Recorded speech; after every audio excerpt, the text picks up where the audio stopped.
15 अक्टूबर 2018 दोपहर करीब 2:30 बजे का वक्त था। मुंबई की सड़कें और बाजार हमेशा की तरह लोगों से भरे हुए थे। उसी वक्त अंधेरी के मिल्लत नगर से एक ओला कैब निकली। कैब में बैठा था करीब 19-20 साल का एक युवक। उसका चेहरा घबराया हुआ लग रहा था। उसने कैब सांता क्रूज एयरपोर्ट के लिए बुक की थी, लेकिन एयरपोर्ट जाने के बजाय वो जोगेश्वरी, गोरेगांव और मलाड की सड़कों पर इधर-उधर घूमता रहा। कुछ देर बाद उसने मलाड के माइंड स्पेस के सामने कैब रुकवा दी। उसने ड्राइवर से कहा, मैं यहीं दोस्त का इंतजार करूंगा, फिर दोनों ऑटो से एयरपोर्ट चले जाएंगे। कैब की डिक्की में उसका एक सूटकेस रखा था। युवक ने ड्राइवर से कहकर वो सूटकेस बाहर निकलवाया। सूटकेस काफी भारी था। करीब 3 साल से कैब चला रहे ड्राइवर को महसूस हुआ कि इस सूटकेस में युवक के वजन से भी ज्यादा वजन है। किराया लेकर ड्राइवर आगे बढ़ गया, लेकिन लगभग 500 मीटर जाने के बाद उसके दिमाग में खतरे की घंटी बज गई। उसे युवक के हाव भाव सामान्य नहीं लगे। एयरपोर्ट के लिए कैब बुक करके इधर उधर भटकना, ऊपर से इतना भारी सूटकेस और माइंड स्पेस के सामने मैग्रोव की झाड़ियों के पास उतरना, सब कुछ संदिग्ध लग रहा था। ड्राइवर ने तुरंत यू टर्न लिया और वापस लौट आया, लेकिन तब तक वो युवक सूटकेस को मैग्रोव की झाड़ियों में फेंककर गायब हो चुका था। ड्राइवर ने वहीं मौजूद 4-5 लोगों को बुलाया, सारी बात बताई और तुरंत पुलिस कंट्रोल रूम को फोन कर दिया। यह इलाका बांगुर नगर थाना क्षेत्र में आता था। कंट्रोल रूम से सूचना मिलते ही उच्च अधिकारियों और बांगुर नगर थाने को खबर दे दी गई। गश्त पर निकली पुलिस जिप्सी को तुरंत मौके पर पहुंचने का आदेश मिला। सूचना मिलते ही थाना प्रभारी विजयवा ने अपनी टीम के साथ मौके पर पहुंचे। उनके साथ थे इंस्पेक्टर अरविंद चंदन शिवे, सब इंस्पेक्टर विनीत कदम, दिलीप काले और सिपाही। पुलिस ने सबसे पहले कैब ड्राइवर से पूछताछ की, फिर सूटकेस को मैग्रोव की झाड़ियों से बाहर निकलवाया गया। लोगों की मौजूदगी में जब सूटकेस खोला गया तो वहां मौजूद हर कोई सन्न रह गया। सूटकेस के अंदर एक युवक की लाश थी, उम्र करीब 20-21 साल, दिखने में खूबसूरत, कपड़े भी ब्रांडेड थे। उसके सिर पर गहरा जख्म था। साफ लग रहा था कि किसी भारी चीज से वार किया गया था। गले पर गोलाई में गहरे निशान थे, जैसे रस्सी से गला घोंटा गया हो। थाना प्रभारी विजय वाने ने मौके पर शव का निरीक्षण किया। लाश को पोस्टमार्टम के लिए अस्पताल भेज दिया गया। सूटकेस और रस्सी को सबूत के तौर पर जब्त कर लिया गया। इसके बाद पुलिस थाने लौट आई।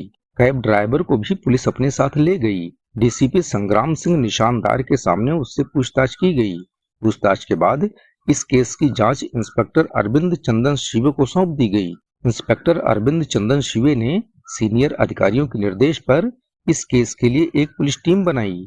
टीम में शामिल थे असिस्टेंट इंस्पेक्टर विनीत कदम, दिलीप काले, सिपाही राजू जाधव और संतोष देसाई।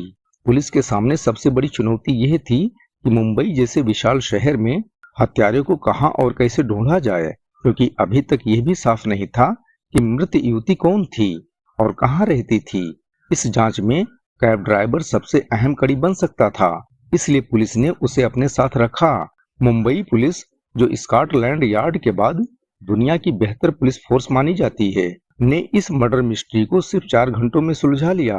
जांच की शुरुआत हुई ओला की बुकिंग डिटेल से। बुकिंग नंबर के जरिए पुलिस को आरोपी का मोबाइल नंबर और पहचान मिल गई। साथ ही घटना स्थल और रास्ते में लगे सीसीटीवी कैमरों की फुटेज ने पूरी कहानी साफ कर दी। जब पुलिस टीम आरोपी के घर पहुंची तब वो घर में अकेला था। वो अपने गुनाह के सबूत मिटाने की कोशिश कर रहा था। पुलिस ने पूरा घर सील किया और आरोपी को मौके से गिरफ्तार कर लिया। घटना स्थल से सभी जरूरी सबूत जुटाकर पुलिस आरोपी को थाने ले आई। पूछताछ में उसने अपना नाम मुजम्मिल इब्राहिम सईद बताया और यह भी कबूल किया कि मृत युवती का नाम मानसी दीक्षित था। लेकिन इससे पहले कि पुलिस उसे रिमांड पर लेती, यह खबर मीडिया में लीक हो गई। इसके बाद इलेक्ट्रॉनिक मीडिया और सोशल मीडिया ने इस खबर को पूरे देश में फैला दिया। राजस्थान के कोटा में मानसी दीक्षित के घर वालों ने जब टीवी पर यह खबर देखी तो उनके होश उड़ गए। घर में कोहराम मच गया। मानसी कोटा शहर की स्टेशन रोड स्थित मंगलायन अपार्टमेंट में फ्लैट नंबर 602 में रहती थी। उसके पिता ऋषि दीक्षित कोटा रेलवे वर्कशॉप में नौकरी करते थे। परिवार में मां पद्मा दीक्षित और 2 बेटियां थीं, बड़ी बेटी दीक्षा और छोटी बेटी मानसी। किसी तरह खुद को संभालकर मानसी के घर वाले मुंबई के लिए रवाना हुए। ऋषि दीक्षित की दो बेटियां पढ़ाई में होशियार और महत्वाकांक्षी थीं। ऋषि दीक्षित का सपना था कि दोनों बेटियां अच्छा जीवन जिएं। उनकी मृत्यु के बाद यह जिम्मेदारी मां पद्मा दीक्षित ने पूरी की। बड़ी बेटी दीक्षा को रेलवे के डीआरएम ऑफिस में नौकरी मिल गई, जबकि छोटी बेटी मानसी दीक्षित कई साल के संघर्ष के बाद अपने सपनों के करीब पहुंच चुकी थी। मानसी बचपन से ही मॉडलिंग और फिल्मों की दीवानी थी। जब भी वो किसी मैगजीन या विज्ञापन में किसी मॉडल को देखती, उसकी आंखों में भी वही सपने उभर आते थे। मानसी की मां ब्यूटिशियन थीं, इसलिए वो बेटी के मन और उसके सपनों को अच्छी तरह समझती थीं। जब भी मौका मिलता, वो मानसी को अपने साथ पार्लर ले जाती। वो बेटी को सजने संवरने के हर हुनर सिखाती थीं। मां के सहयोग से मानसी के सपनों ने उड़ान भरनी शुरू कर दी। उसने अपना पूरा ध्यान मॉडलिंग और फिल्मों की तरफ लगा दिया। स्कूल से लेकर कॉलेज तक जहां भी कल्चरल प्रोग्राम होते, मानसी जरूर हिस्सा लेती। कॉलेज की पढ़ाई खत्म होते ही वो पूरी तरह मॉडलिंग और बॉलीवुड की दुनिया में कूद पड़ी। मानसी फेसबुक और इंस्टाग्राम पर काफी एक्टिव रहती थी। उसने अपनी कई ग्लैमरस तस्वीरें सोशल मीडिया पर डाल रखी थीं। अपनी फेसबुक प्रोफाइल में उसने एक लाइन लिखी थी, आई एम मी, यह तुम कभी नहीं हो सकते। यह लाइन मानसी ने किसी को चुनौती देने के लिए लिखी थी। तब वो महज 16 साल की थी। सोशल मीडिया पर मानसी की एक से बढ़कर एक ग्लैमरस तस्वीरें थीं। मिस कोटा बनने के बाद उसे मॉडलिंग के छोटे मोटे काम मिलने लगे, लेकिन मानसी इतने से खुश नहीं थी। उसका सपना था मॉडलिंग और बॉलीवुड में ऊंचा मुकाम हासिल करना, और वो जानती थी कि यह सपना मुंबई में ही पूरा हो सकता है। मार्च 2018 में मानसी का मुंबई में रहने का सपना भी पूरा हो गया। उसे मुंबई की एक प्राइवेट कंपनी एके टावर्स फाइनेंस ने बुलाया था। मुंबई आकर मानसी ने अंधेरी के शास्त्री नगर में किराए का कमरा लिया और वहीं रहने लगी। खाली समय में वो सोशल मीडिया में काफी बिजी रहती थी। मानसी दीक्षित एक खूबसूरत, कम उम्र की और बोल्ड युवती थी। शायद यही वजह थी कि मुंबई के ग्लैमरस वर्ल्ड ने उसे जल्दी स्वीकार कर लिया। मॉडलिंग के साथ साथ उसे TV serial, crime petrol, music album और बॉलीवुड की शॉर्ट फिल्मों में काम मिलने लगा। उसकी खूबसूरती और बोल्डनेस ही उसकी सफलता की सबसे बड़ी वजह थी। वो कई धारावाहिकों और एल्बमों में नजर आई, लेकिन शायद यही पहचान उसकी हत्या की एक वजह बनी। मानसी की मौत के बाद जब पुलिस ने उसका सोशल मीडिया खंगाला, तो कई चौंकाने वाली बातें सामने आईं। पता चला कि उसी साल वो यूएई और थाईलैंड घूमकर आई थी। अपने फेसबुक पेज पर उसने एक जगह लिखा था, जब मैं लोगों की जिंदगी से जाती हूँ तो अपना निशान छोड़ जाती हूँ। अच्छा हो या बुरा, कम से कम मुझे हमेशा याद तो रखेंगे। मानसी अपनी कमियों को भी खुले दिल से स्वीकार करती थी। एक पुराने पोस्ट के लिए उसने माफी मांगते हुए लिखा था, मैं तुम्हारी तरह परफेक्ट नहीं हूँ, मुझ में भी कमियां हैं। मुझे जिंदगी से अभी बहुत कुछ सीखना है, लेकिन मैं अपने जीवन और अपने सफर का पूरा आनंद ले रही हूँ। जो जीवन ने दिया उसे स्वीकार कर रही हूँ और भगवान की बहुत शुक्रगुजार हूँ। इससे साफ था कि मानसी एक खुले दिमाग की और दिलखुश युवती थी। उसे दोस्ती करना, दोस्तों के साथ घूमना फिरना और मस्ती करना पसंद था, लेकिन इसके साथ साथ वो अपने करियर को लेकर भी पूरी तरह गंभीर थी। वो अपने परिवार से बहुत प्यार करती थी और उसकी अहमियत अच्छी तरह समझती थी। जहां एक तरफ मानसी अपनी मंजिल की ओर आगे बढ़ रही थी, वहीं दूसरी तरफ मुजम्मिल इब्राहिम सईद नाम का एक नाग घात लगाए बैठा था। 19 साल का मुजम्मिल इब्राहिम सईद हैदराबाद का रहने वाला था। उसके पिता सिराजू हसन सईद मर्चेंट नेवी में इंजीनियर रह चुके थे। रिटायरमेंट के बाद उन्होंने मुंबई के जोगेश्वरी इलाके में मिल्लत नगर की अल अहद इमारत में दूसरी मंजिल पर एक फ्लैट खरीदा था। पूरा परिवार यहीं रहता था। सिराजू हसन हैदराबाद के एक रईस खानदान से ताल्लुक रखते थे। उस खानदान की बड़ी हवेली और काफी जमीनें थीं। मुजम्मिल परिवार का इकलौता बेटा था। उसे बहुत लाड़ प्यार से पाला गया था। पिता चाहते थे कि वो पढ़ लिखकर उनकी तरह इंजीनियर बने, लेकिन मुजम्मिल को पढ़ाई लिखाई में जरा भी रुचि नहीं थी। परेशान होकर 5वीं के बाद पिता ने उसे हैदराबाद में रहने वाली नानी के पास भेज दिया। नानी की छत्रछाया में वो ग्रेजुएशन करता, इससे पहले ही नानी का देहांत हो गया। मानसी की तरह मुजम्मिल भी सोशल मीडिया और बॉलीवुड का दीवाना था। फेसबुक पर जब उसकी नजर मॉडल मानसी पे पड़ी तो उसके दिल में हलचल मच गई। उसने मानसी के करीब आने के लिए एक शानदार प्रोफाइल बनाई, फेसबुक और इंस्टाग्राम पर अपनी तस्वीरें डालीं, फिर मानसी को फ्रेंड रिक्वेस्ट भेजी।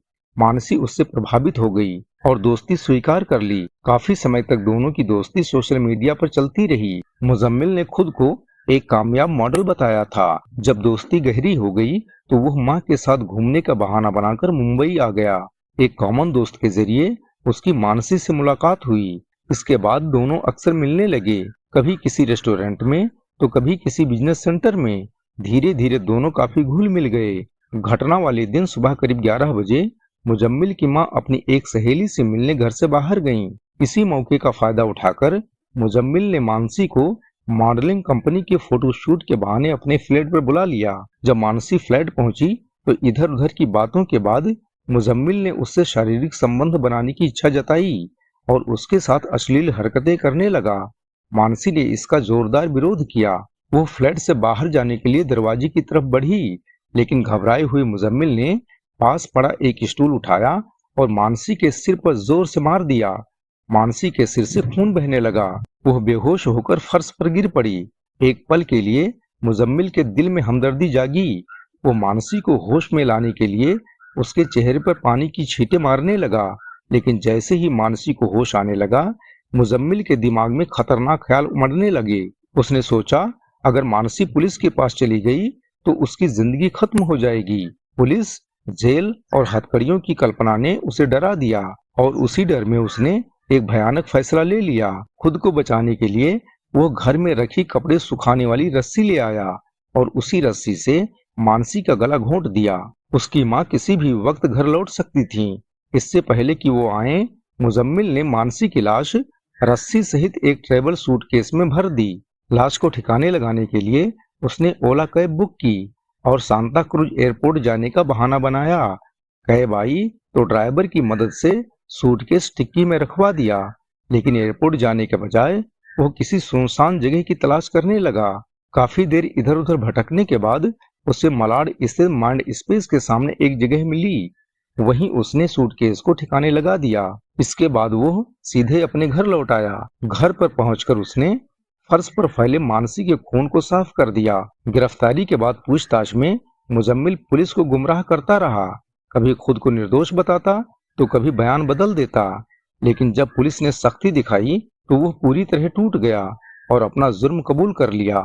विस्तृत पूछताछ के बाद जांच अधिकारी इंस्पेक्टर अरविंद चंदन शिवे ने मुजम्मिल के खिलाफ भारतीय दंड विधान की धारा 302 और 201 के तहत मामला दर्ज किया। इसके बाद उसे न्यायिक हिरासत में आर्थर रोड जेल भेज दिया गया। दोस्तों, ये रही आज की कहानी। इस कहानी को सुनाने का उद्देश्य मेरा किसी को दुख पहुंचाना नहीं है, किसी को परेशान करना नहीं है, बल्कि सचेत करना है, जागरूक करना है। बहुत बहुत धन्यवाद। जय हिंद।